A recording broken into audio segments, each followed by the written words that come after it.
The Kinda Funny membership drive is happening. To celebrate, we put up 2 formerly exclusive Gregways over the weekend, and we're now letting everyone enjoy your membership exclusive call-ins for weekly happy hours. If you love what we do and haven't supported in a while, come on back for August and pitch in on patreon.com/kindafunny or youtube.com/kindafunnygames with your Kinda Funny membership.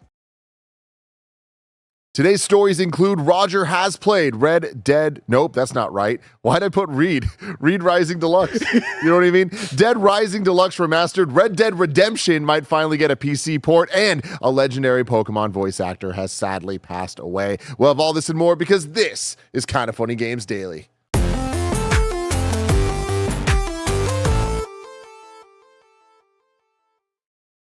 What's up and welcome back to Kinda Funny Games Daily for Tuesday, August 15th, 13th, 2024. I am Tim Geddes, and I'm joined today by Roger Percorni. I don't know what's going on. Dude, what's in the water? What's in the juice? I mean, we had an early start today, of course, with the happy hour. We weren't on it, but the energy was up. It feels a little weird, you know what I mean? Usually Games Daily is the first thing to christen the set in the morning, and now this has been christened all over the place. They got it all stinky already. It smelled like mahogany when I went here. I don't know what mahogany smells like, but I'm pretty sure it was this. Shout out to mahogany. Shout out to mahogany. What a great drop. I was scared when you said Roger in the beginning of this, because I was like, what the fuck did I do? You know what I mean? Yeah, like, no, you did nothing. It's just more, I was looking at this, I'm like, why does it say, and it's very complicated to say Dead Rising Remastered and then Red Dead Redemption when the words are next to each other. But also when you write the wrong thing, it makes it even harder. Yes. Because read Rising, read red, read, the way you spell read could also be red. You get what I'm saying? Yes, and also my brother was going to be named Reed for a little bit, so that might have confused you as well. Because I know that's 2 E's though. Yes. Oh. See, read, read, both R-E-A-D. I read the book. Then there's also the color. Fuck. This is complicated. How you doing, Reading's Roger? complicated. I'm good. I watched Alien Romulus last night. I can't talk about it. I can't do the full review or anything, but yeah, I'll put up my social thing, but like, good. Yeah. Liked it a lot. Yeah. Very, very excited. I mean, yeah, Twitter seems to be all about it. Yeah, I was very happy. I was very happy with that. So. Nobody I've seen dislike it. I've seen a couple people be like, oh, parts of it maybe weren't the highest highs, but like overall, people are like, oh, this got the stuff. This is the way I would describe this is a core memory. This is going to be a core memory in my life. Watching this movie in IMAX, the center of the entire theater, and then just it taking up my entire peripheral vision. Yeah, it was incredible. It was awesome. Welcome to I understand IMAX, theaters now. I understand theaters. Yeah, I might go to the theater a few more times. Yeah, that is good. That's a great time. How about you? I'm doing great. I'm doing great. Going on my honeymoon tomorrow. Going to Mexico. Very stressed, if I'm being honest. Really? I'm officiating a wedding, and that kind of is kicking off the honeymoon. So we're going there. We're going to Mexico. I'm officiating a wedding, and then we're going to a different place in Mexico for like the actual honeymoon part. Yeah. So how much of it is like the other wedding, and then how much is the wedding is like maybe like a 4-day endeavor with a lot of different events. Yeah. So there's a lot of plans, and it's extravagant. Like this is about to be like an extra ass wedding. Like skydiving again? We're not skydiving. We are zip lining. Ooh. There's like an incredible like outdoor water park that we're going to. They're renting the after party of the wedding is on a yacht with karaoke, which I'm very excited about. I've been telling people the yacht or the karaoke. Both. Okay. I'm gonna do it on a boat, and I'm gonna do it very hard, Roger. Fuck yeah. I'm gonna go possibly too hard. I love that. You know, I might end it by jumping off of it. Whoa! If I'm allowed to, I'm going to. Well, you won't be allowed to. You just got to do it. You just gotta. No, I'm not gonna do it. I'm not jumping into Mexican waters unless I'm like, I know it's like an allowed. Well, thing. Here's the thing. No one on that yacht's gonna be like, "Hey, Tim, jump off this yacht." I think. I think they will. Really? Yeah. Have you ever been on a yacht? No, I haven't either. But I've been on boats. I've been on boats, and whenever I'm on a boat, there's always somebody that like. Whenever you go to these like more, I'm blanking on the word right now, but resort type places, and they always have the like, you go on the boat or do the things. Like they have all their like fun little adventures, right? Those people, they're always the first ones to be like, jump off. You want to jump off? You know what? Yeah. And they're trying to pressure you, and then they eventually get one or two. And it's always me. It's always me. But a yacht, I assume, is like a bigger situation, right? I mean, isn't that the whole deal? It is. Yeah. Well, I have to scope it out. You know what I mean? I've never been on a yacht myself. I'm very excited. Either way, you jump off this boat. It makes for a good story. If I'm allowed to jump off this boat and not kill myself, and like it's safe enough, that's all I need. I'm gonna do it. Yeah. I'm gonna do it. Well, you need a little risk in your life. You need a little risk. Yeah, exactly. Can I be vulnerable for a second? Yeah, of course. It's not really vulnerable. It's more just like shame. I've only been to Mexico one other time. Okay. And it was for my friend Danny's 30th birthday. A lot of my friends are a lot smaller than me in like every single way. Height, weight, just everything. And I'll never forget when we went on this, not a yacht, just this little boat. Yeah. And we had to put on our life jackets. And the crew made fun of me and just kept calling me fat boy. And they were so not nice about it. They were just like, do you want more tacos? Do you want more tacos, fat boy? And I was like, I can't believe this is happening right now. But of course, and then you say, you're like, yeah. I was like, where the fuck the tacos at, bro? I need more tacos, yeah. God, so we'll see if we get a repeat of that. That's but I'll insane. keep everybody updated. Now you know how it feels like to grow up in a Trinidadian family. Yeah. You want more curry chicken, fat boy? That's how it always goes. That was wild. But anyways, it's going to be an adventure. And I hope I survive. And I hope I get to... Can you imagine if I crush a fucking on a boat karaoke performance and then just jump off the boat? I'm telling you, that's what I'm saying. You gotta you don't ask. You don't ask. Well, Roger, but I just want to be clear to you. So you're telling me, like, potentially kill myself? Like, yeah, maybe. It's a good headline. Like, it can't be too big of a risk. It has to be but like that's the way you want to go, right? Like, well, no, you're right. From on a boat to off a boat. Like, yeah, exactly. That's how you want to go. Tim Geddes is not going to go, oh, he fucking just choked on a ham sandwich. Like, no, he jumped off a boat after doing maybe karaoke. Maybe a couple tacos. Maybe a couple too many tacos, yeah, exactly. You know? But we'll talk about my Mexico adventures at a later point, because this is Kind of Funny Games Daily. Each and every weekday, we run you through all the video game news you need to know about live on YouTube, Twitch, and podcast services around the globe. If you love what we do, support us with the Kind of Funny membership on Patreon, YouTube, or wherever the hell you want to, really, to get all of our shows ad-free. Watch us record them live, and you get a daily exclusive show. For a chance to be part of the show, you can submit your thoughts and opinions as YouTube super chats as we go, just like Portland Kevin did. He already wrote in saying, make sure you've registered to vote and that your registration's up to date, especially if you're in a swing state. I've read stories of people's registrations being invalidated over a technicality. Very great. Very great. There we go. A little housekeeping for you. We are an 11-person business all about live talk shows. Today, after Games Daily, you'll get Gamescast, which is going to be our opening night live predictions for Gamescom. ONL. Should be a lot of fun. And then after that, the stream, I'm not sure what it is, but it's going to be great. They're playing Spectre Divide, which is the Shroud video game. Oh, Spectre Divide, baby. Data Diaz writes in with another Data Diets saying, Tim, love the haircut. Thank you. It's my wedding officiant / honeymoon haircut. Feeling pretty good about it. Not feeling good about this officiant situation. Oh, really? I got to be honest. You don't want to do this? It's not that I don't want to do it. It's just like I don't want to do the work to do it. You know what I mean? Did you do the work? I'm doing the work. You know what I mean? I still have scripts to write. I have to run the rehearsal. I'm working. You know what I mean? A lot. They're putting my little buns to work. It's a whole thing. Free tacos, though. I'm going to eat so many goddamn tacos. So many margs. If you're Kind of Funny member, you get today's Greg Way. But even cooler, even if you're not a member, you get a tease as what being a member might get you with the happy hour that they just did. You could watch that live, or not live. It's live now. You can watch on youtube.com/kindoffunnygames to get a taste of what our monthly happy hours are like.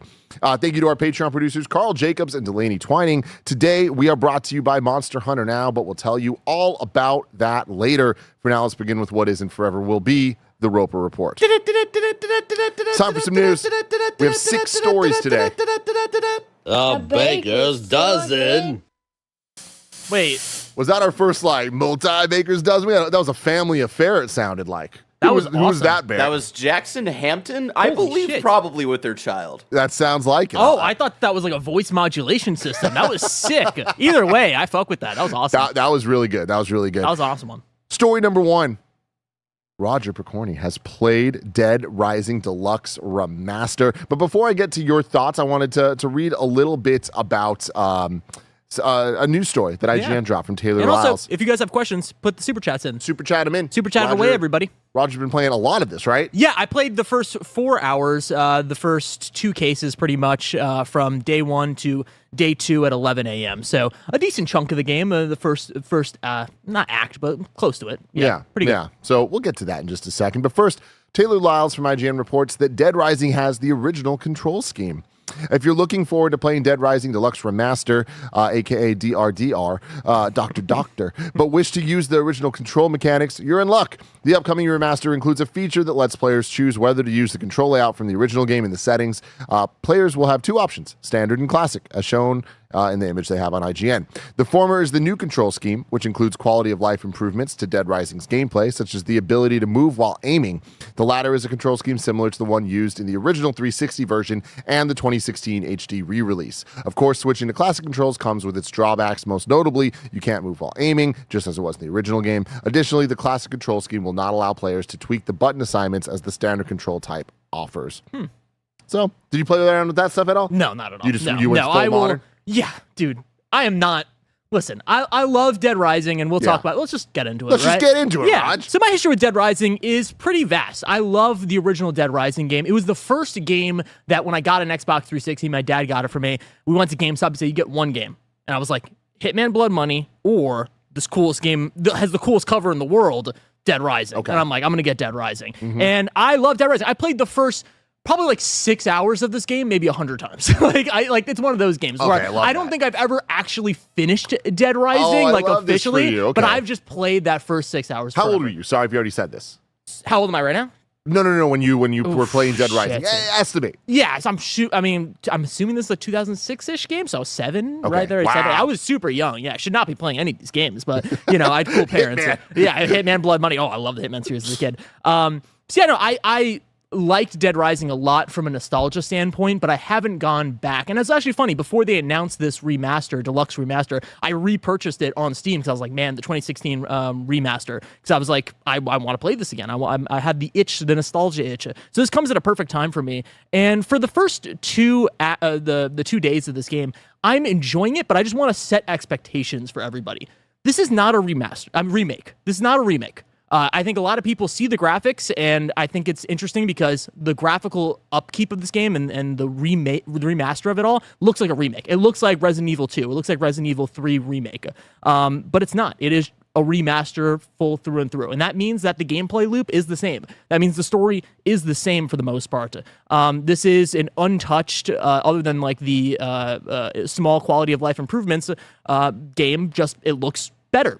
Which is really cool, and I think this is going to be great for the Dead Rising freaks like me that loved the original game, that loved the nostalgia, loved the B-movie element of this game. This is probably the best, this is the most PS2 360 game ever created, and in the best ways possible. The story's insane, nonsensical at times, it's hilarious, and it's fun to be back in this world. But if you're looking for like a modern, like, hey, this is what Dead Rising could be in 2024 with all of its bells and whistles, you're not necessarily going to get that. And that comes down to like the actual core gameplay loop of this game, right? The core gameplay loop is the same. So that means that you are killing zombies, but mostly you're bringing survivors from one side of the mall to the other side of the mall. Kevin's mom's birthday. Oh, congratulations, Kevin's mom on another birthday, and Dead Rising Deluxe Remaster, September 19th. But moving like survivors from one side to the mall to the other side of the mall is still frustrating because even though the AI is plussed up, and I'm sure if I played the original game and I played this one, I'd be like, oh shit, this is a huge upgrade. It still doesn't feel like modern in the sense that like my survivors are getting stuck on walls. Like they're getting beat up all the time. And I'm like, I don't know how to save you. I'm giving you weapons and you don't know what to do. And my favorite thing about it is like, even like the things that I was annoyed about back in the day playing the game as a kid, right, are still here to the sense that like, when a survivor's following you and you're like, okay, cool, they're right behind me. You go through, because the game is an open world, but it has like the loading section. So it's not like, they still haven't changed that. So you have to go to like the courtyard. It's a loading scene. Then you go into the next place, the Paradise Plaza. That's a loading screen. Like there's loading screens to get to places. So if a survivor's following me from one place to another, if they're not within a specific vicinity, they just get left behind. And you just be walking and you're like, oh, fuck, I forgot about that guy, right? Like they haven't changed that stuff, the little quirks that make this game. And that's the kind of the conversation I want to have that I think is interesting, right? Where I think this is a really great remaster. Like this is really impressive and it's exciting that they've done this. I don't necessarily know who this is for outside of like the Dead Rising super fans. But is that not enough? Because I feel like the Dead Rising super fans, like that seems like a sizable enough audience to warrant the work that seems to be put into this and not warrant the work that seems to not be put into this. Yeah, and I think absolutely. And I'm not trying to discredit that at all. I think that this is, a lot of people are going to like this game. And I think that this is a start for them to potentially remake this franchise, right? Like actually start and do a full reboot. But it does kind of make me a little sad because I think that this game, as it is right now, like the core of it is really great, but if it just had a little bit more effort in terms of like fleshing out this world or changing the things that were frustrating back in the day in terms of the gameplay or even like the story stuff where, the way that it's going, like it is kind of repetitive. I do think that would be a worthy endeavor. And I almost wonder, like, because we talk about graphics, right? We talk about remakes and remasters. At least in my mind, I always associate remasters with, like, it's an up-res version of the original game, right? It looks better, it looks cleaner, but they don't really change the art style. They don't change the entire lighting model, all the models. I associate that with a remake. So to see this be in a remaster, it kind of rules out the ability for them to go back and be like, oh no, we're now going to remake it, if that makes sense. You know what I mean? Like, I don't think that they would ever do that again. Like, I don't think they would go and take the original Dead Rising and be like, okay, well, we already made the game look beautiful, but now we're going to go in and actually make the game feel like a modern 2024 game. I don't think that's ever going to happen. Yeah. And that kind of makes me sad because I think there's something there. And I think if they actually went in with the fine-tooth comb like they did for RE4, where they're like, hey, like this is a really great game, but if we kind of modernize this and make this into something that anybody can play in 2024 that feels modern, there would be a new audience for it. And I think it's a little bit of a missed opportunity there. But with all that said, this is all a glowing review, like a glowing preview. Like, I'm very much into what I played. I'm having a great time. I'm excited to play more of it. So, as a Dead Rising fan, I just kind of, I see the things that I didn't like as a kid, and I'm like, man, like why does the lawnmower control like this? Like why does this character not follow me the right way? But the quality of life, like the actual UI elements, are really great. Like they added the ability to see like the durability of a weapon, which is awesome. Like that's a much needed thing that you wouldn't even notice if you didn't play the original one. Like that sucked when you see it flashing, you're like, okay, I don't know how many hits. More hits yeah, exactly. Yeah. There's a lot of little things like that add on to it. So it is the definitive version of this game, and I'm happy that this exists. I'm happy. So when it comes to remasters, remakes, or anything in between, or like sometimes they're both, sometimes they're neither, who the hell actually cares? My point is, I've been talking a lot recently about how I feel like the soul and art direction of a game matters so much that I feel like oftentimes like making it prettier, adding more shadows, adding all the things changes the look and feel of it. Do you feel like this feels authentic to what you want a Dead Rising to look like? Because even looking at the gameplay, Barrett was just showing like, I didn't know if he was showing us the new version or the old version. Oh, that was the remastered version of Xbox One. I showed the trailer for the... Oh, okay, good. The remaster, but yeah, all the gameplay footage of walking throughout the mall is just what I was able to pull up, just showing up what the gameplay loop was. Awesome. So I'm not asking so much if it looks great. I'm asking, do you think it looks right for what Dead Rising 1 should look like? Yeah, I was reading an interview with the developers, and they were saying that the idea for the visual treatment of this game is to match the key art that they had for the original game. Cool. Which I think is awesome. Like that, because that is the thing that got me to pick up that game, the cover art.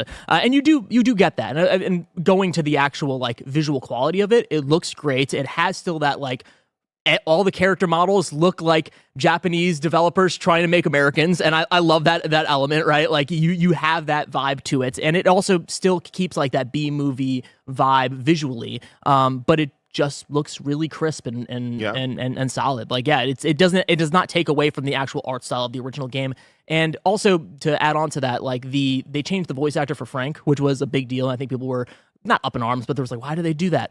I'm happy they did it. Not that the voice actor originally was bad, but like this guy has a little bit more like emotion and has more of that like New York like attitude to him. So it was a good choice. So like all the visual choice, all the additive stuff that they did to this game is much needed and great to the original source material. I just continue to wonder what the future of this franchise might be, because this feels like that. This feels like them putting their toes in the water, trying to start something new, right? So what that could be. And I think for me, what that could be is always going back to the mall, is always going back to Frank West. So that's the confusion for me. It's like, okay, well, why are we doing this now if we're probably going to do this again in the next few years? I don't know. Well, I guess my thoughts on it are I don't know that they will. Like, I agree with you, like, going back to the mall, like, that's the thing. But I just feel like this style of game, this kind of seems to be the peak of making business sense to actually put out. Because I feel like putting more effort, remaking it, or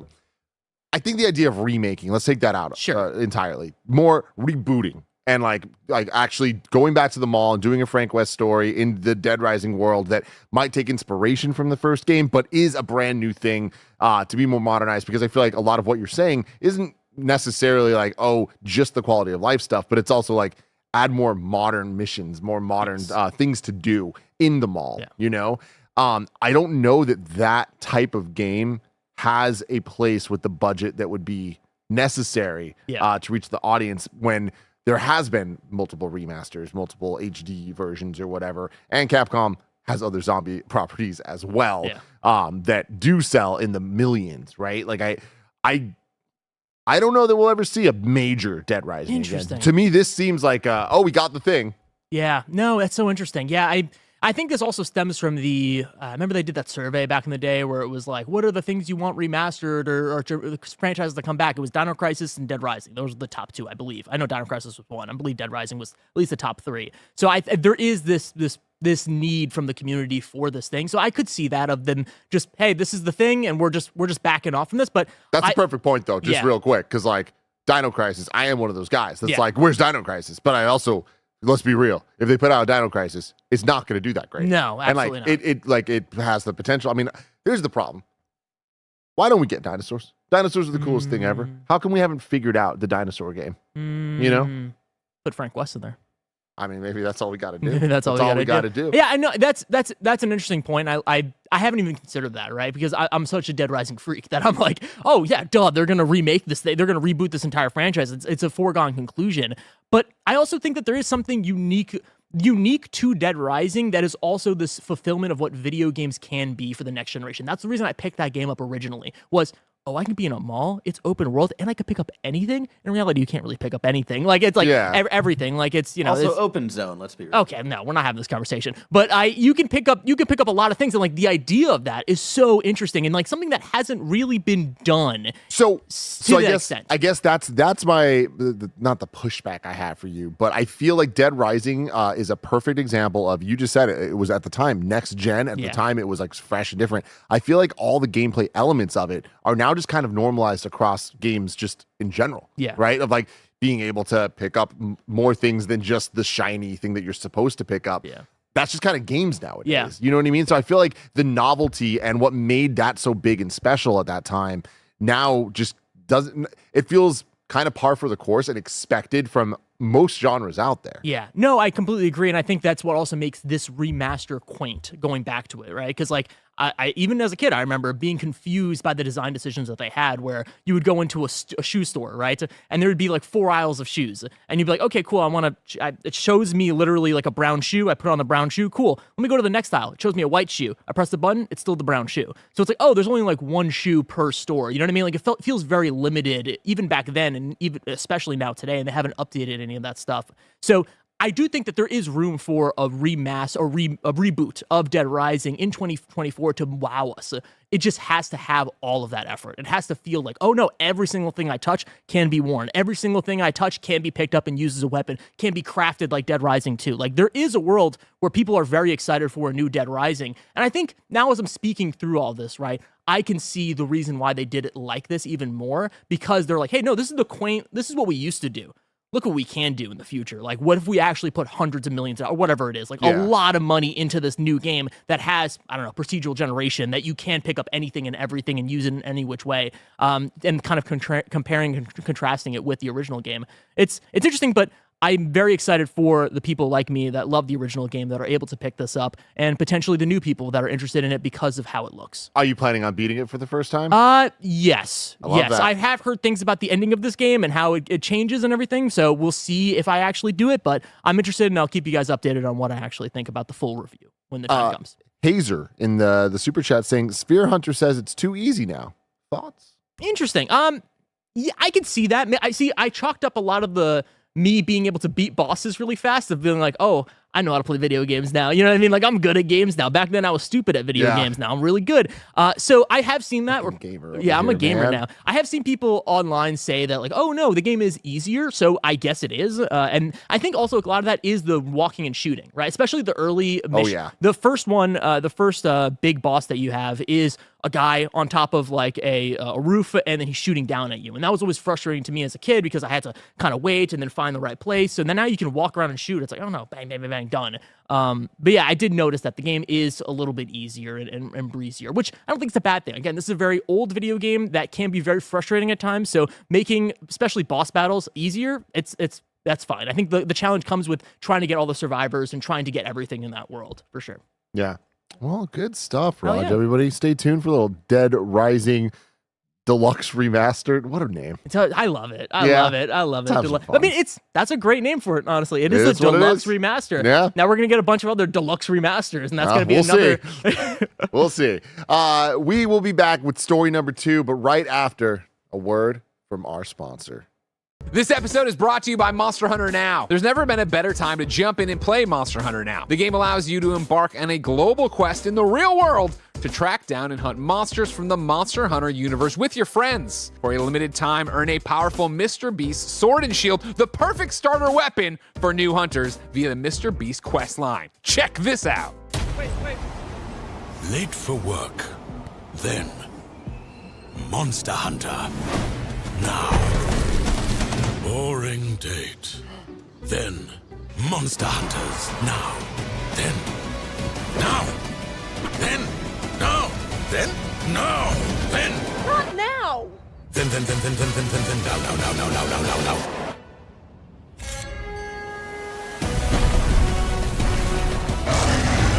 Monster Hunter Now. Hunt anywhere. Download Monster Hunter Now by scanning this QR code or going to kindafunny.com/Monster Hunter Now. Again, go to kindafunny.com/Monster Hunter Now to get Monster Hunter Now. We're back with story number 2. Red Dead Redemption PC port appears imminent. This comes from Ryan Dinsdale at IGN. Red Dead Redemption's long-awaited PC port appears imminent as the PlayStation Store has bizarrely claimed it's now on PC. This isn't true, of course, as Red Dead Redemption is still only available on consoles despite launching in 2010, but the update to its official PlayStation description certainly suggests things are happening behind the scenes. This comes after a data mine of developer Rockstar Games' website in May 2024 also mentioned a PC port. Quote, experience the epic Western adventures that defined a generation, now on PC for the first time ever, the PlayStation Store page reads, as spotted by Wario64 on Twitter. Also included is Undead Nightmare, the iconic horror story that transforms the world of Red Dead into an apocalyptic fight for survival against a zombie horde. The post continues to mention further PC elements, featuring the complete single-player experiences of both games, including bonus content from the Game of the Year edition. Red Dead Redemption features all of the 2023 console version upgrades, plus PC-specific enhancements, including support for increased resolutions and frame rates, multiple displays, and other accessories, plus spatial surround sound. The description then makes clear that this version of the game does not include multiplayer content. Finally. It's happening. About damn time. It was, again, we talk about Nintendo decisions, weird Rockstar decisions. They released they released the PS3 game on PS4. They don't release a PS5 version. It's 30 FPS. They also don't release the PC version around that time, even though we all expected it. And now we're finally getting it. Probably Gamescom, we can assume, right? Maybe. Actually, I didn't even think about that, but that would make sense, yeah, I guess maybe an opening night live thing? Potentially. Yeah, that feels like the right type of level of announcement for that show. Yeah. This is exciting for a lot of people. I know that the entire PS3 emulation crowd is probably like, okay, what the fuck? We made all these emulators to try to get this thing to run, and now it's on PC, but that's very exciting for everybody. Are you excited about this personally? I'm excited for game preservation and things to be on PC where things should be on PC, especially a game like this. Like, this should have been on PC a long time ago. I'm never going to play this on PC. I replayed a lot of it when they finally did the 60 FPS version on PlayStation 5, and I just did not vibe with it. I was not having a good time. But I'm excited for the people that want to play this game that have been waiting for years to play it on PC, because I know that the crowd is really big. Yeah. How about you? No. But I'm with you that I'm excited that it's sounds like it's actually happening Multiple now. monitors. Yeah, that's kind of cool that that's even a feature. I can't imagine what that would look like, but cool. Yeah. I guess. But I'm really interested in Rockstar's PC strategy. Like even GTA 5, like how long it took for it to come out on PCs, but then it did. Yeah. And looking at GTA 6 next year, right? Like it's not. There's like 0% chance it's going to be at launch, which in some ways feels silly. In other ways feels like maybe a strategic business decision for how they want the rollout and marketing and kind of like reminders of advertising for this. When did Red Dead 2 come out on PC? Was that day and date? No, right? I don't know. I don't think so, though. Let us know. Just let us know. I can't find it online right now. But yeah, that's interesting because there is a part of me that hopes that GTA 6 does launch on PC at launch, because I feel like that's the move right now. It should just put it on the current gen consoles and put it on PC at the same time. Let's have all these communities go at the same time. But like, yeah, I don't think it's going to happen. Red Dead 2 came out a year later on Windows. So that's not happening. That seems to, and was that the case for GTA 5 as well? If you can, I'll pull try to see that. I'm pretty sure. So yeah, it's like that would make sense. But I'm with you that like in this day and age, the right move is to go day and date, especially for a game like GTA 6 that is going to have such explosive sales. GTA 5 came out like a year and a half later on PC. Now, to try to justify the weird Rockstar decisions, right? I kind of understand in terms of a money play, right? Absolutely. They're like, hey, people's got the consoles, we'll just get them the consoles. But also, a lot of people that have consoles also have PCs that run pretty well. Like, that crossover is not insignificant. So let's get people to buy it over here. Let's get them to buy the souped up version over here. And then let's get them to buy over here. Like, it makes sense. It makes me sad, though. And on top of that, like, you got to imagine there are some deals with PlayStation and Xbox or you think so? like marketing agreements or something. Not to keep it exclusive, but that Rockstar like wants to show off, wants to get the numbers up, and they can also, the why focus on trying to get it to run on all these different pieces of hardware and all these graphics cards, because what is it? The Steam survey still says that like the highest, was it like the 1080 is still, the GTX 1080 is still one of the highest used Steam PC gaming things. But I totally see why they're doing it. It just sucks. It makes me sad. And also it took so long to get us to Red Dead 1 on PC. It took us so long. Yeah, but that's the thing with GTA 6, it won't take that long. Like I imagine, like, who the hell knows? Anything can happen. But I think within the year mark, we will be getting it. Maybe a little over a year. But like, I still have it in my heart that like PC and then also Switch 2. For GTA 6? Yeah. They eventually do it. I think so. They're going to do it. I don't think that you're crazy for saying that. We just don't know enough about the Switch 2. I just feel like if they're absolutely, but like if it has the power of DLSS, if it has the power to actually shrink this thing down, which it will. Like that's the thing, is it's going to have that stuff. Like I believe that. And yeah, GTA 6. I'm like tripping out right now. It's not coming to last gen, right? No, it's right now only confirmed for PS5 and Xbox Series. Yeah, that could be rough for the Switch 2, because I don't know if the Switch 2 is going to have that much juice. You know what I mean? Yeah. But if Jedi Survivor can come to Xbox Series PS4, S could run it in theory. Well, that's again. Lots of theories here. Also, you think that Phil Spencer's not going to bend the knee a little bit? You know what I mean? He would look at them and be like, "Yeah, you guys do whatever the fuck you want. I don't care. Do whatever. Let him not have it playable on Series if they S have or whatever. if they have the smallest issue with Series S, you'll be like, you delay that forever. I don't care. You give me that game right now. I do not care. Immediately, like I love. Can you imagine if GTA 6 didn't launch on Xbox? He does not care. Yeah, no, exactly. The same thing with the Baldur's Gate when they're like, "Hey, we can't put it on Xbox because the Series S." And he's like, "Oh, no. You should have talked to me. I don't care about this shit. You give me Baldur's Gate right now." What a choice it was to be like, everything has to be in parity with the Series S and X. Yeah. What a choice. Yeah. I love it though. I love playing my games at 24 FPS mod Series S. It's the only way. That's the only way I play my games. I love it. God, you're such a weirdo. Patrick Loughlin says, "Shout out to Roger. I love you and your obscure gaming suggestions, dude." Play every game on Series S, even though I'm a bitch about every game needing to be 60 FPS. Yeah, you're such a tech guy, but then you make these like bizarre decisions. I love it. I love it. I just love the Series S. It's so cute. It's just cute. so cute. It is. And it's right next to my PS5, and it's the same thing. It's the same input and everything. Like, it's so easy for me, but I look at him like, you're so cute. I love you. I'm gonna play my games on you. So bizarre. Let's move over to story number 3 here. Boss Team Games announces 2 16-bit platformers based on the Halloween and Evil Dead franchises. Taylor Lyles at IGN has a little write-up, but before that, I would like to watch this with you. Yeah, let's watch it. Because this is incredibly my shit. I'm so excited. Oh, sorry, I wasn't. Sorry, my bad. The YouTube link at the top there. Yeah. It's a short little trailer, but Yeah. All right, we're ready. M for mature. It's a lot of logos. Holy shit. Holy fuck. kept going. Even more.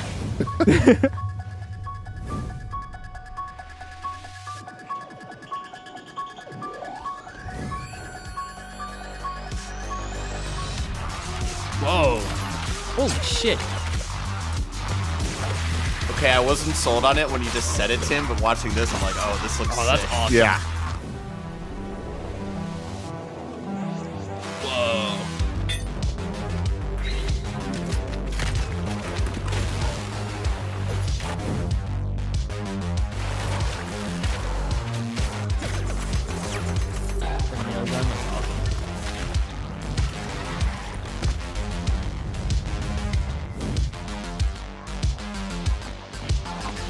Oh, yes. That's super sick. Super That's cool, awesome. man. So in a press release, Boss Team Games announced Retro Realms, a new series of games for consoles and PC. The first 2 games of the series are based on John Carpenter's iconic horror series, Halloween, and the Star's original series, Ash vs. Evil Dead.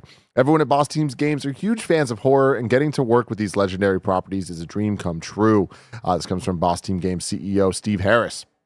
It's been an amazing experience collaborating with Way Forward and our licensors to create not 1 but 2 fast-paced 90s arcade-style games while remaining true to the original Halloween film and Ash vs. Evil Dead series. Both Retro Realms Halloween and Retro Realms Ash vs. Evil Dead, as depicted in the trailer, are 16-bit platformers. Both games are coming to PC, PS5, Switch, and Xbox on October 18th. Wow. So real close here. Holy crap. Love a little pre-Halloween vibes. Yeah, I love that. Nice timing there. Both games can be purchased separately on a digital storefront for $25 each, or you could buy a physical double feature bundle for $50. Although both games can be purchased and played separately, Boss Team Games incentivizes people to purchase both. As the studio notes, purchasing both will grant players access to new features. The announcement of these 2 games is just one of many projects that Boss Team Games currently has in the works. Yesterday, IGN exclusively revealed it was working on an additional game based on John Carpenter's Halloween. This game, which does not currently have a release date, will be running on Unreal Engine 5. Whoa. And franchise creator John Carpenter is intimately involved in the project. Getting intimate. Getting intimate, man. I mean, he's a big gamer. He is. So I He's love trying to make this. this Dead Space movie for forever. Yeah, Dude. exactly. They just won't let him. God, that'd be so sick. This is cool. Like I always loved this type of stuff. And $25 for each. That's pretty meaty of a price. So I hope these games are meaty. Like that's interesting. And I love the way that looks. Like that looks like fun to play. I am so in. I mean, this is like the Tim Getty's dream type stuff. I'm not a big Evil Dead guy just because I haven't watched them, but I am a big Halloween guy. You would love the Evil Dead movies, the original ones. I know. I got to get into it. But this is rad, and I love that these are just the first 2 in a series they're talking about. It sounds like they're taking this seriously. I love the way they announced this. I love that they're crossing over. I love that it's coming in 2 months from now, right before Halloween.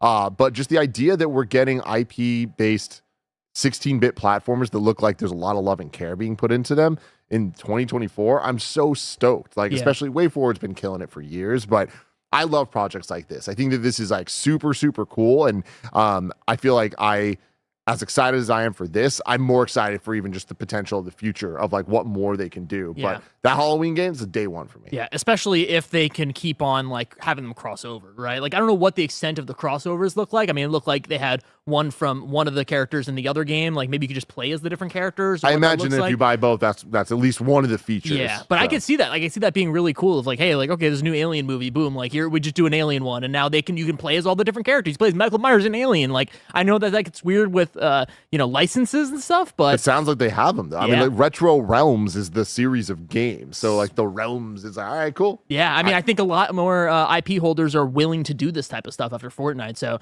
if they can get their own entire video game and then also cross over into other things and incentivize everyone to buy all of these different games, like that's awesome. I mean, what's cool about that too is like since this seems to be horror focused, like we've seen horror licenses seem to be fairly simple to collaborate with or Dead at by least Daylight. attain. Dead by Daylight is like such a great example, but even more than that, like think about like Mortal Kombat, like how many different horror characters have been in that. Like imagine if we got a Scream 16-bit platformer, like that would be amazing potentially. Someone in the chat, it went by now, but they're just like, we need to get our hands on this and see how it feels because that's the biggest part about these 2D platformers, and I'm right there with you. Like I'm not entirely sold, but the love and care it seems to be put into this, I'm like, I have faith that I think it's going to be good. If this is really good, like if this is like, oh shit, like this is a surprise for the year, I need an Alien versus Predator one. And like we need John Drake to figure this out. Like that would be awesome. Is like a full-on Alien versus Predator 16-bit platformer. That'd be awesome. That could be really cool. Super sick, yeah. Yeah, it's cool stuff. Moving on though to some unfortunate news, but I feel like not too big of a surprise. Replaced has been delayed until 2025. I'm going to read their tweet here. Hey everyone, we'll keep it short. Replaced will now be released in 2025. Our initial release date was optimistic, and we apologize for that. Developing Replaced is quite a unique challenge, and we're proud to be creating something that special. We need more time to ensure we meet the high standards we've set for ourselves and to meet the expectations of our fans. Feel free to join our Discord. We post lots of devlogs there to share the progress and are open for a chat. Replaced was featured at Summer Game Fest earlier this year, and now it will also be available at Gamescom for everyone to play. Come say hi. For those not attending, we've prepared something special for later in the week. Now back to work. We want you to love Replaced when it launches, so we have to go the extra mile here. Sad Cat Studios. Something special for this week. The demo? I imagine a trailer at Gamescom. Okay. You know? Yeah. Demo That would be freaking next cool. week, right? Yeah, you're right. Yeah. Interesting. That's Interesting. weird. But makes sense. I mean, this has always been a game that looks like such a visual marvel, and coming off of the previews from Summer Game Fest, I feel like, oh, it's there, it looks pretty, but it's not quite there. Like some of the, I hadn't seen like the over the moon reactions as you want it to be, especially with the game that has been so hyped for this long. So yeah, take your time on this one. Yeah, not surprising. I lost my shit walking by this at Summer Game Fest when I saw it was playable. Like, because this to me looks like one of those games I'm like, this will never actually come out and never be playable, period. So the fact that it's playable, I'm like, oh wow, this is a video game. Yeah. It's going to come out. So like, if it had not been playable and we heard this news, I'd be like, okay, 2025, we'll freaking see. I believe it though. Okay. And like at the same time, like to your point, it's like, take your time. This game looks special. Yeah. Let's make sure it's as good as it possibly can be. And give it be. the push it needs, right? Because it's gotten lost for so long, and there's so many things happening, especially in the Xbox marketing sphere, like so many games happening. Like if they can have a solid month where it's like, this is the only game that's on Xbox, that's the biggest deal, like it needs that. So I mean, it's Game Pass. I don't know if 2025 is the year for that. I know that's absolutely true. That's absolutely true. But if they can find a week, that is, hey, this is theirs. This is replace time. Find a week. Yeah, you're exactly. right though. Like I do think that like the game speaks for itself visually. If the quality of the game can be as good as it looks, which I don't think is possible. If it could be like good enough compared to how good it looks. This is a attention grabber. Yes. You show people this, and people they want to know more. So, good luck to them. I hope it all pans out. But yeah, definitely keeping my eyes peeled to that. And then we have a follow-up story with number 5. Buy Sweet Carole gets delayed to 2025. You might not have heard of this one, but I have been keeping my eye on it. This is one of those games that when I got my Steam Deck, I saw it and I was like, oh, wishlisting that. Very, very cool looking. I'm going to read this and then don't bring up the videos yet, Barrett, because I want to like read a little bit and then show off a little something here. So it's been quite some time since we last shared an update on development with you, and today we're excited to share some of the game's newest improvements for the first time. We've been working hard to deliver a beautiful and emotional game, but as anyone who's made a game before knows, it's no easy task. That's why we've made the tough decision to move by Sweet Carole's release to 2025. This will give us the proper time to continue improving the quality of the gameplay and art that made you fall in love with the project in the first place. So when I first saw the story trailer for this, which is the first link, Barrett, if you could pull up, immediately I was like, I'm intrigued. There's something about this art style that is exactly my type of thing. Very Disney princess-esque. Oh, interesting. All right. You can just scroll forward a little bit just to kind of get the vibe. Okay. So like really, really, really cool looking animation. Very unlike what we've seen before in video games, right? It reminds me a lot of when you see Cuphead for the first time and you're just like, oh, wow, I've never seen that style in a video game. And so you see this and you're like, all right, cool. How's that actually going to translate to gameplay at all? Yeah. Is this in-game? This is, I don't know. No, I imagine this is just an animation. But the second link is actually gameplay that they showed, I think, at Gamescom last year. Okay. And it's a more old school like adventure game. Like a Monkey Island type thing, but with absolutely amazing animation, and it's a horror game. Whoa! Yeah. Okay, now you're selling me. So I'm looking at this. There's pre-alpha footage, but just the animation stuff. This reminds me of going to my uncle's house and him having his PC and him playing those old school adventure games, which I never really got into. But you combine that with this art style, and I'm like, there's something here. Wow. You know? I mean, I love that we're getting more adventure games. Like I'm a big fan of adventure games. So this is awesome. The fact that it's a horror thing, like that's super sick. Wow. This is gonna go on the list. That looks really cool. Look at that, right? Like super rad. Oh, it's not point and click. She's moving around and stuff. Oh, wow. When you say you're a big fan of adventure games, what ones come to mind? I've been playing through slowly the old Lucas art ones. Yeah? Like I played I can't remember, but I've been playing Grim Fandango a little bit. Like I've been going through them slowly. And I played Broken Age. Like I'm not, I didn't grow up with these things, but like I'm playing them now and I'm like, oh shit, like this is my type of stuff. Honestly, so Roger, always look you for might new ones. be really into Day of the Tentacle. Oh yeah, that's on the list. So I got to play through all those ones, but this is exciting. Yeah, again, just one that I saw. I was like, oh, this looks super cool. And again, this is another example of even today seeing that delayed till 2025. I was just like, well, the game is even being talked about. So I appreciate that because like you look at this and you're like, I don't believe it. Yeah, you're happen. Like, I didn't even know you were going to release this year. That's cool. So yeah, like shout out to them. Good luck. I hope that this pans out because I think it looks really special. That's cool. And then moving on to the final story of the day. It is a sad one, everybody. Rachael Lillis, star of Pokemon, dies at 55. This comes from Jordan Moreau at Variety. Rachael Lillis, a voice actor who starred in many Pokemon films and series as the characters Misty, Jessie, and more, died on August 10th. She was 55. Lillis was diagnosed with breast cancer in May. Veronica Taylor, Lillis' Pokemon co-star who voiced the lead character Ash Ketchum, posted a statement on X Monday morning that announced Lillis' death. Quote, "It's with a very heavy heart that I share the news of the passing of Rachael Lillis on Saturday evening, August 10th. Rachael was an extraordinary talent, a bright light that shone through her voice, whether speaking or singing. She'll be forever remembered for the many animated roles she played, with her iconic performances as Pokemon's Misty and Jessie being the most beloved. Rachael was so thankful for all the generous love and support that was given to her as she battled cancer. It truly made a positive difference. Her family also wishes to thank you as they take this time to grieve privately. A memorial is being planned for a future date." Obviously, very near and dear to my heart growing up with this. I did not know that Misty and Jessie and Jigglypuff, all the same voice actors. Me neither until just now. And it was Rachael Lillis, which is really wild to think about. I mean, this happens a lot in kids' cartoons where a voice actor will be multiple characters, sometimes main characters. Like even think about Transformers. It's funny. There's like the original Transformers cartoon was essentially voiced by like 5 guys for all of them. That's wild. But to imagine Misty and Jessie, 2 of the 5 main characters of the Pokemon cartoon, and like I would never notice that. Like that's talent, man. You know, that's something real special. So obviously this is very sad, and you know, the cancer shit, fuck that. It's like so horrible. Boss Logic did a tribute piece of art, Barrett, if you could pull that up, that like hit me so freaking hard. I was like, God damn. Togepi crying. Holy Misty shit. and Togepi in the reflection, and he's holding the water badge from Cerulean City. I'm like, oh man.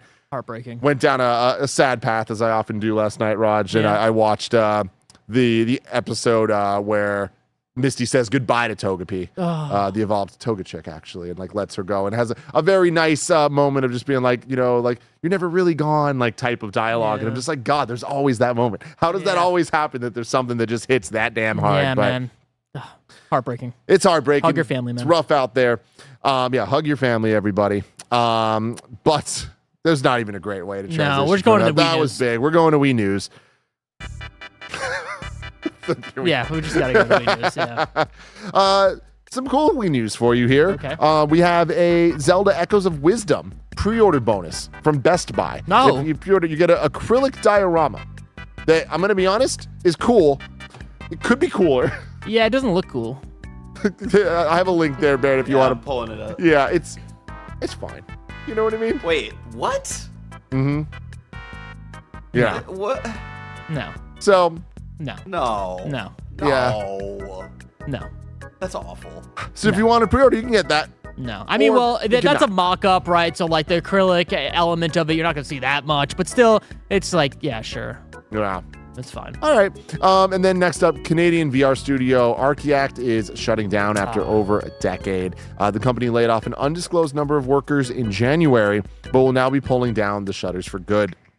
Archaeact has published over 35 titles to date and worked on notable projects such as Doom 3 VR Edition and Marvel Dimension of Heroes. Sad. That Even sucks. More studios going down. Especially in the VR market, right? We had Facebook shutting down, right? People that made Order 18. Yes. Yeah, and then they also were doing VR stuff. Ready at Dawn? Ready at Dawn. There it is. Yeah. Yeah, so that's horrible in the VR space. Yeah.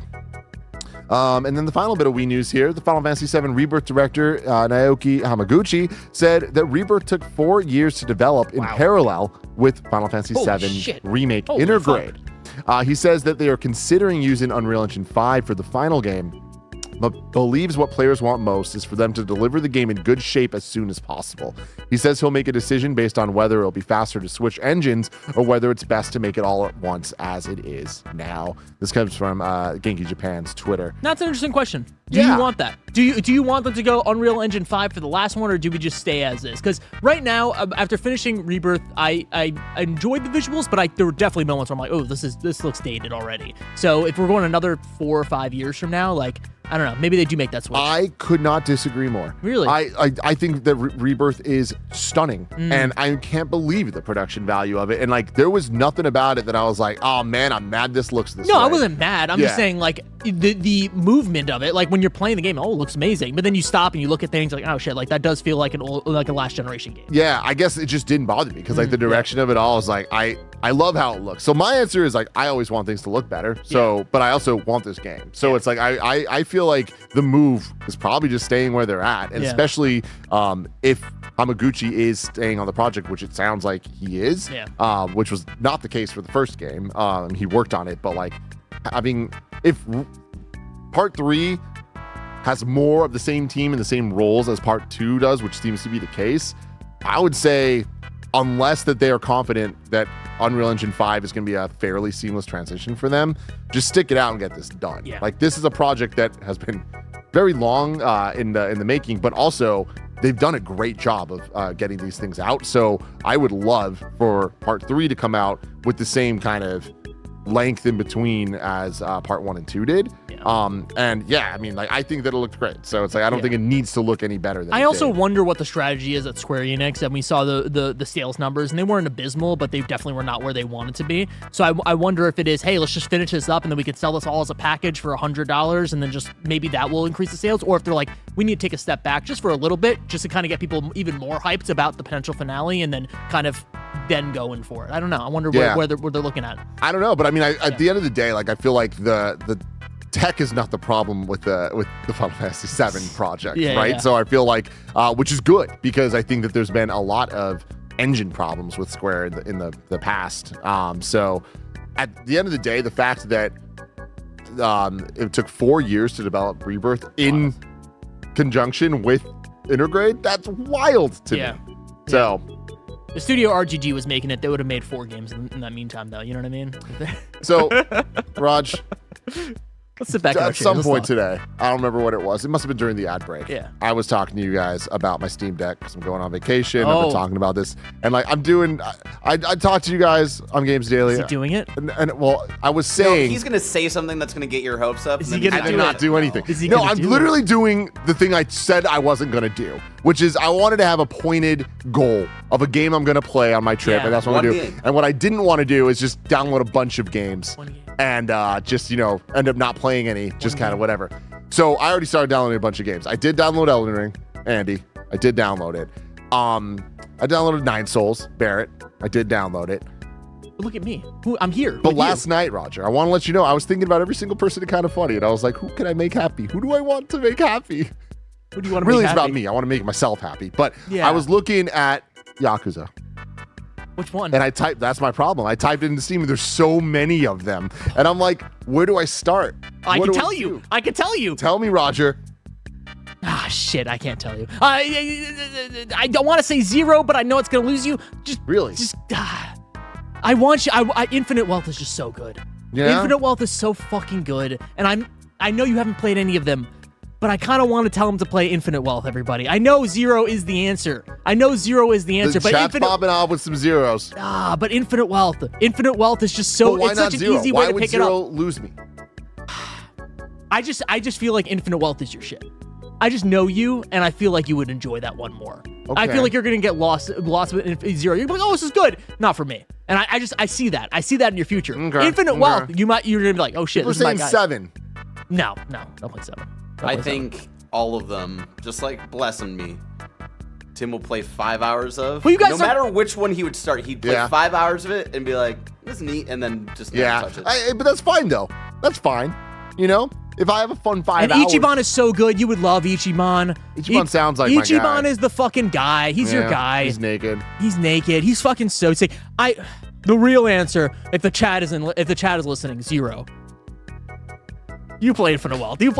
Don't listen to these guys. You play Infinite Wealth. I'm gonna download them all. I'm gonna download them all, everybody. Download Infinite Wealth. Left and right over each one. Play Infinite Wealth. And then guess that's an infinite game right there. There's so much shit. See how you're unselling me there. I don't like infinite games. But you don't have to. I like finite games. That's it for We News, everybody. I'm a fucking problem. I know it. I know. Everybody knows it. Why are you playing with me like that? Why are you playing with me man. like that? Why are you playing with me? I really don't know. Did we get anything wrong? Let's go to kindoffunny.com/you're wrong and see. Don't read it. No, we didn't. We didn't get anything Not wrong. a single thing. That's great. 0 is the right answer because I got my brother into playing 0, and boy, I knew it. I told my brother, I was like, you need to play 0. You would love it. He's like, oh, no, I'll push off. And then, bro, his entire personality is being Kiryu. He's like, he's dressing like him now. He got like a blazer and everything. He's like, this is my favorite game. He's like, this is my guy. I'm him. And I'm like, oh, shit. I fucked something up. You created a monster. I fucked something up. I don't want that for you. I don't want that for you. I don't want you to become Cosmo Kiryu. I want you to become Ichiban because you are Ichiban in your heart. You're Ichiban. I don't know exactly what that means, but I'm going to take it as a compliment. It's a compliment. I'm going to take it as a compliment, everybody. You're a positive guy. You're a positive guy that loves love and loves family. I do. It's a game about family. It's a game about found family. And you love that. That's how you sell me, everybody. That's what I'm telling everybody. I know Tim, and I know he's going to like Ichiban more. So. And I know him well, and I think he would like Nine Souls the most out of all of He's not playing Nine Souls. He's not playing Nine Souls. He's not going to play any of these games. He's not going to play any of them. But I know he would enjoy Nine Souls. No, but Barrett's right. Nine Souls is the most Tim-coded game of all of these, like by far. Yeah. Here's what I promise you this. Okay. I am going to boot up Elden Ring. I'm going to boot it up. I'm going to play it for at least an hour. That's it. And a half. Oh, that's what I promised Andy. 1.5. 1.5 hours. Shit. I'm going to try just to get the vibes, just to even see. Yeah. I'm also being real. I'm not going in with too open a mind. You get what I'm saying? Okay. How about this? Uh-huh. Can you promise me 1 hour with a Yakuza game? If I give you a Yakuza game, 1 hour with a Yakuza game. Am I going to get through the tutorials even? It doesn't matter. You're barely going to get through like Don't listen to Barrett. Don't listen to Barrett. He's trying to get you to play Persona 5, okay? It's 4 hours I'm trying to get him game. to play a fucking action platformer that he'd be really fucking into. If you play an hour of a Yakuza game that I pick, I think you do it. Okay. I just need to think about it for a little bit. I think about what that first hour of some of these games are. Well, think about it. You have like 10 hours to give me an answer. I'll download it. I'll download a game for you. Okay. Wow. That's high. I'll buy it. I'll buy it. Wow. Yeah. Wow. Okay. Yeah. That's huge, everybody. Well, everybody, this has been Kind of Funny Games Daily. A good one. A fun one. Fun one. Roger previewed Red Dead Rising Remastered Deluxe. Redemption Deluxe. DR. It was a fun time. We're about to do Games Cast, though, where we're going to do our Gamescom. So many games, Roger. Yeah, so many games, so little time. Our predictions, which, like I was saying, is going to be more of a preview of Gamescom, but it should be a fun conversation nonetheless. Thank you for hanging out with us. You can hang out with us all day. If you're watching on Twitch, you don't need to go anywhere. But if you're watching on YouTube, you're going to have to jump over to a different YouTube link for Gamescast. We'll see you there. Love it. Goodbye.